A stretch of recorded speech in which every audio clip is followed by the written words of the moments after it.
एक जमीन जिस पर सदियों तक एक ऐसा बादशाह हुक्मरानी करता रहा जो सिर्फ ताज का नहीं खुदा होने का दावा करता था।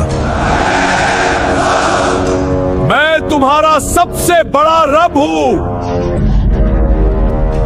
जिसके लिए लोग जमीन पर नहीं सजदों में चलते रहे।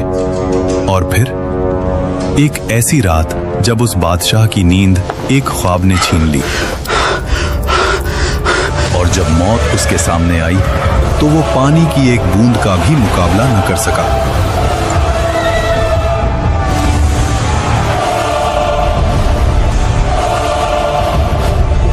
अल्लाह ने उसके जिस्म को जमीन में दफन होने से भी रोक लिया और कयामत तक उसको इबरत का निशान बना दिया।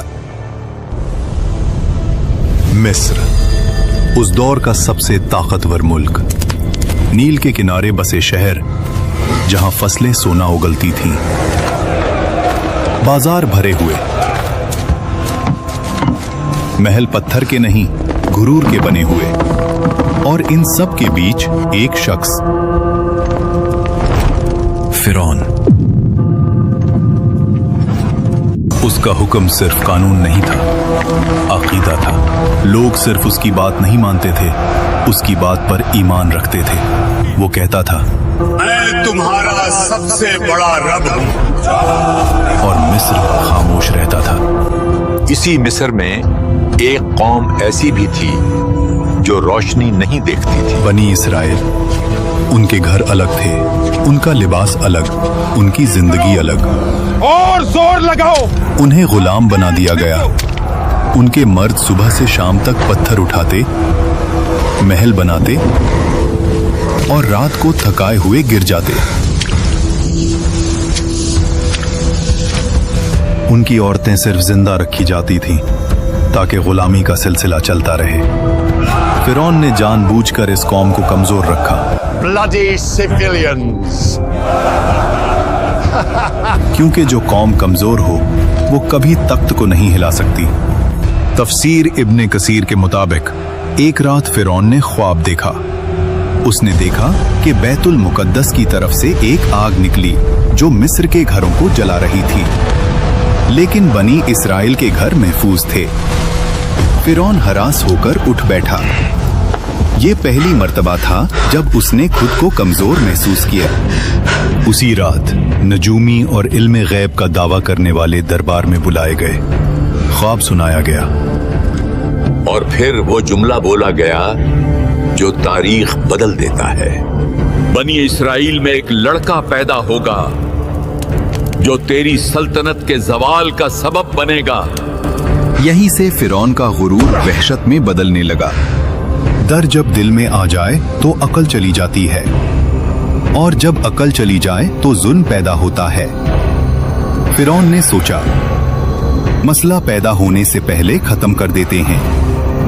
और फिर वो हुक्म लिखा गया जो कानून नहीं कत्लनामा था। फिरौन ने कहा, बनी इसराइल में पैदा होने वाले हर बच्चे को कत्ल कर दो। शहर शहर तलवार चली, माओं की गोद उजड़ी, हजारों मासूम जान से गए। इसी जुल्म के दौर में मूसा अलैहिस्सलाम पैदा हुए। उनकी वालिदा हर पल खौफ में रहती थीं।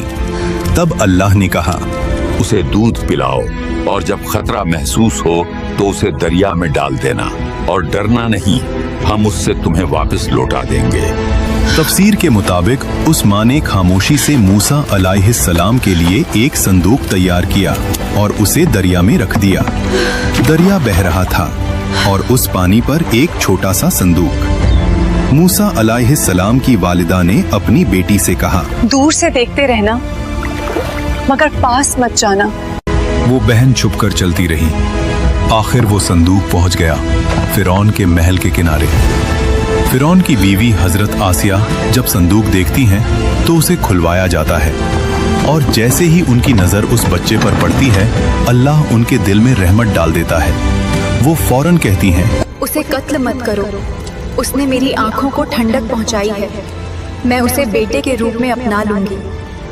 फिरौन ने बच्चे को देखा, उसी कौम का बच्चा जिसकी नस्ल को वो मिटा रहा था, लेकिन घमंड बोल उठा, ये बच्चा हमारा क्या बिगाड़ लेगा।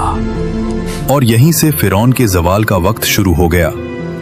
मूसा अलैहिस्सलाम किसी और औरत का दूध कबूल नहीं करते। महल परेशान हो जाता है और तब वो बहन आगे बढ़ती है और कहती है, मैं आपको एक ऐसी औरत का बताती हूँ जो उस बच्चे की परवरिश अच्छी तरह कर सके। और यूं जिस माँ ने अपने बच्चे को दरिया में डाला था, अल्लाह ने उसे महल की इज्जत के साथ वापस लौटा दिया। वक्त गुजरता गया और मूसा अलैहिस्सलाम जवान हो गए। अल्लाह फरमाता है, और जब वो अपनी पूरी कुव्वत और समझ को पहुंच गए, हमने उन्हें इल्म और हिकमत अता की। एक दिन मूसा अलैहिस्सलाम शहर में आए और वहाँ दो मर्द, एक बनी इसराइल से और एक मिस्री, दोनों लड़ रहे थे। बनी इसराइल का आदमी चीख कर बोला, मेरी मदद करो। वो आवाज सीधी मूसा अलैहिस्सलाम के दिल में लगी। मूसा अलैहिस्सलाम आगे बढ़े। उन्होंने एक मुक्का मारा, मिस्री जमीन पर गिरा और फिर उठा नहीं। मूसा अलैहिस्सलाम समझ गए ये कत्ल हो गया। फिर अल्लाह से माफी मांगी। अल्लाह ताला फरमाते हैं कि हमने मूसा को माफ कर दिया। लेकिन मिस्र ने माफ नहीं किया। शहर में आग लग गई, दरबार में शोर, फिरौन का चेहरा लाल। मूसा को खत्म कर दो। शहर के दूसरे किनारे से एक आदमी दौड़ता हुआ आया। ऐ मूसा, सरदारों ने तुम्हें मार डालने का मशविरा कर लिया है। अभी इसी वक्त यहाँ से निकल जाओ। मूसा अलैहिस्सलाम ने पीछे मुड़कर नहीं देखा। ना माल ना सामान, सिर्फ यकीन। अल्लाह ताला फरमाते हैं कि मूसा डर और उम्मीद के दरमियान शहर से निकल गए। रेगिस्तान, गर्मी, भूख, प्यास और मूसा अलैहिस्सलाम की सिर्फ एक दुआ, ऐ मेरे रब, मुझे जालिमों से बचा ले और अपनी हिफाजत के साए में ले ले। आखिर मूसा अलैहिस्सलाम मदियन पहुंचे। शहर के बाहर एक कुआं, जहां मर्द जानवरों को पानी पिला रहे थे, और दूर दो लड़कियां खामोशी से खड़ी थीं। मूसा अलैहिस्सलाम ने पूछा, आप दोनों कुएं से पानी क्यों नहीं ले रहे? उन्होंने कहा, हम इंतजार करते हैं जब तक मर्द चले ना जाएं, और हमारे वालिद बहुत बूढ़े हैं। मूसा अलैहिस्सलाम आगे बढ़े जानवरों को पानी पिलाया और वहां से चले गए। फिर एक पेड़ के साए में बैठकर कहा, ऐ मेरे रब, जो भी भलाई तू मुझ पर उतारे मैं उसका मोहताज हूँ। थोड़ी देर बाद एक लड़की उनके पास आई और कहा, मेरे वालिद आपको बुला रहे हैं ताकि आपका शुक्रिया अदा करें। वो बुजुर्ग शुआइब अलैहिस्सलाम थे। अक्सर मुफस्सरीन के मुताबिक मूसा अलैहिस्सलाम ने अपना पूरा वाकया सुनाया। शुआइब अलैहिस्सलाम ने कहा, डरो मत, अब तुम जालिमों से महफूज हो। शुआइब अलैहिस्सलाम की बेटी ने कहा, अब्बा, इन्हें काम पर रख लें, ये ताकतवर भी हैं और अमानतदार भी। शुआइब अलैहिस्सलाम ने कहा, मैं अपनी बेटी का निकाह तुमसे करना चाहता हूँ, शर्त ये कि 8 साल हमारी खिदमत करो, और अगर 10 साल पूरे करो तो तुम्हारी मर्जी। मूसा अलैहिस्सलाम ने कबूल किया। आम साल नहीं थे। क्रिया चराना, तन्हाई, सब्र, रहमत।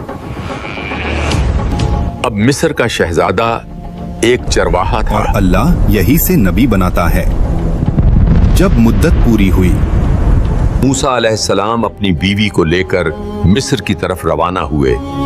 रात का वक्त, सर्दी, सहरा, और फिर मूसा अलैहिस्सलाम ने दूर पहाड़ पर एक रोशनी देखी और अपनी बीवी से कहा, तुम यहीं रुको, मैं आग लाता हूँ या कोई रास्ता पूछ कर आता हूँ। लेकिन वो आग नहीं दी। जब मूसा अलैहिस्सलाम करीब गए, आवाज आई, ए मूसा। मूसा अलैहिस्सलाम का जिस्म कांप गया। मैं ही तेरा रब हूँ, अपने जूते उतार दो। तू मुकद्दस वादी तुआ में है, मैंने तुझे चुना है। अल्लाह ने फरमाया, फिरौन की तरफ जाओ, वो सरकश हो चुका है और तुम्हारी लाठी में हमने एक खास मुआजिजा रखा है। ऐ रब, میری زبان میں گرا ہے، میرے بھائی ہارون علیہ السلام کو میرا مددگار بنا دے۔ اور پھر موسیٰ علیہ السلام اپنے بھائی ہارون علیہ السلام کے ساتھ فرعون کے محل میں گئے۔ فرعون اسی وقت اپنی تکبر بھری مسکراہٹ کے ساتھ کہتا ہے، تمہارا رب کون ہے؟ موسیٰ علیہ السلام نے جواب دیا، میرا رب وہی ہے جو زندگی اور موت دیتا ہے۔ فرعون نے غصے میں کہا، کیا تم ہمارے ساتھ چالاکی کر رہے ہو؟ موسیٰ، اپنے رب کا ثبوت دکھاؤ۔ مصر کے سب سے بڑے جادوگر بلائے گئے، رسی پھینکی اور لوگوں کو سانپ لگنے لگے۔ لوگوں کا دل کانپ گیا، لیکن موسیٰ علیہ السلام نے صرف لاٹھی اٹھائی اور اسے زمین پر رکھ دیا اور وہ حقیقی اژدہا بن گئی۔ وہ اژدہا نے جادوگروں کے نقلی سانپوں کو نگل لیا۔ جادوگروں نے کہا، جادو نہیں ہے، یہ اللہ کی قدرت ہے۔ وہ سب سجدے میں گر گئے۔ فرعون کا غرور اور بڑھ گیا اور وہ چلڑایا، جھوٹ ہے، میں ہی اکیلا رب ہوں۔ قرآن کہتا ہے فرعون ظلم اور غرور پر اڑا رہا اور پھر رب کے عذاب کا انتظار کیا۔ اللہ نے فرعون اور اس کی قوم کو عذاب کی پہلی نشانی بھیجی۔ مصر کی زمین پر ایک خوفناک طوفان بھیجا گیا۔ یہ نہ صرف پانی کی بلندی تھی، یہ پانی کا نفاذ عذاب تھا جو ان کی فصلوں کو برباد کر گیا، ڈوب گیا اور ان کی روزی روٹی کا سہارا مٹ گیا۔ جب طوفان گیا اور لوگ سمجھے تھوڑا سا سکون مل سکتا ہے تو پھر ایک اور نشانی آئی۔ جراد، عذاب کا ایک دل جس نے زمین کی ہر ہری چیز کو کھا لیا۔ ایک اور عذاب بھیجا گیا، کمل، لوگوں کے جسم پر چپک گیا اور ہر چیز کو پریشان کرتا گیا، ہر پل یاد دلاتا تھا، یہ سب اللہ کی قدرت کی وجہ سے ہے، نہ کہ تمہاری مرضی کی وجہ سے۔ اور پھر ایک اور نشانی آئی، جب ہر کونے سے مینڈک نکلنا شروع ہوئے۔ یہ کوئی عام موسم کی تبدیلی نہیں، لفظوں کے بنا آواز لینے والا عذاب تھا۔ پانچواں عذاب اور مصر کا پانی لال رنگ کا ہو گیا، مچھلیاں ڈوب گئیں، پانی گندگی سے بھرا ہوا، اور فرعون پھر کہتا، یہ سب موسیٰ کا جادو ہے، یہ سب موسیٰ کا جادو ہے۔ اللہ نے قرآن میں فرعون پر بھیجے گئے عذاب کا ذکر کیا اور موسیٰ علیہ السلام کے معجزات کا ذکر بھی کیا ہے۔ پھر اللہ نے موسیٰ علیہ السلام کو کہا کہ رات کے وقت اپنی قوم کو لے کر مصر سے نکل جاؤ۔ قوم نے خاموشی سے اپنے گھر، اپنی زندگی اور تکبر سے نکلتے ہوئے راستہ رکھا۔ نہ ان کے پاس زیادہ سامان، نہ کوئی تلوار، صرف اللہ کی مدد کا یقین۔